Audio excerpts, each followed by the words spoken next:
Samantala, binayag na isa sa mga basketball legend na si Atoy Ko ng malamat na Crispa Redmonizers ng foundation para sa mga nangailangan ng dating professional players ay nabuo dahil sa UNTV Cup. Narito ang ulat ni Bernard Dadis. Po 1 million pesos mula po sa UNTV. Pagkakaloob po natin.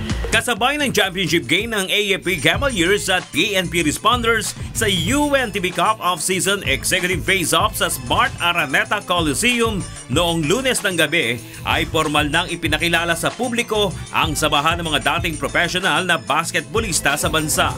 Nabuo itong ideyang ito, kung natatandaan natin na 2 years ago naglaro tayo ng isang exhibition game para kay Samboy Lim na at that time medyo na-aksidente siya. Ayon kay UNTV Cup Commissioner Atoy Ko, sa UNTV Cup din umusbong ang ideya na buuin ang foundation na ito. And then after that, nabuo yung idea na bakit hindi tayo magtayo ng isang foundation ng mga samahan ng mga dating basketballista ng Pilipinas para in case na may ganun ulit pangyayari, meron tayong samahan na pwedeng tumulong, makatulong. At kaya yung idea yun ay si Kuya Daniel din po ang nagbigay ng idea. Para sa mga itinuturing na legend ng Philippine basketball, napapanahon ang pagbuo ng ganitong advokasya. Dapat ito matagal na, no? Dahil sa marami tayong players na yung iba napapabayaan yung sarili, hindi nila nabibigyan ng attention yung buhay nila, diba? Hindi na napaganda. Malaking bagay ito sa mga players. Hopefully magandang launching to.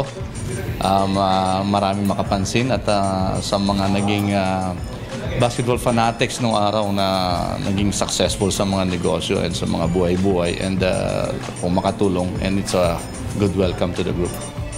Kaya naman masaya sila na muling makabalik sa hardcourt ng Big Dome sa mas dakilang layunin. Well, from the bottom of my heart, nagpapasalamat ako sa UNTV sa pinagkaloob nilang donation sa aming foundation. Okay naman yung purpose ng event na to para din sa mga ex-PBA players na nangangailangan. Kayong sabang sumuporta sa amin sa PBA at sa mga PBA legends. Thank you. But any benefit game na may tutulungan, I'm all for it. So I'm glad to be here. I'm honored to be here. Kay Kuya Daniel at sa UNTV, maraming salamat po at alam ko marami kayong tinutulungan, marami kayong iniisip, pero naisip niyo rin kami. Kaya napakalaking bagay po at pagpalain po kayo ng Diyos. Sa ngayon ng mga dating professional basketball player na naglaro mula 1975 hanggang 1990 na nangangailangan ng tulong medikal, ang target na matulungan ng grupo. Bernard Dadis, UNTV News and Rescue, Philippines.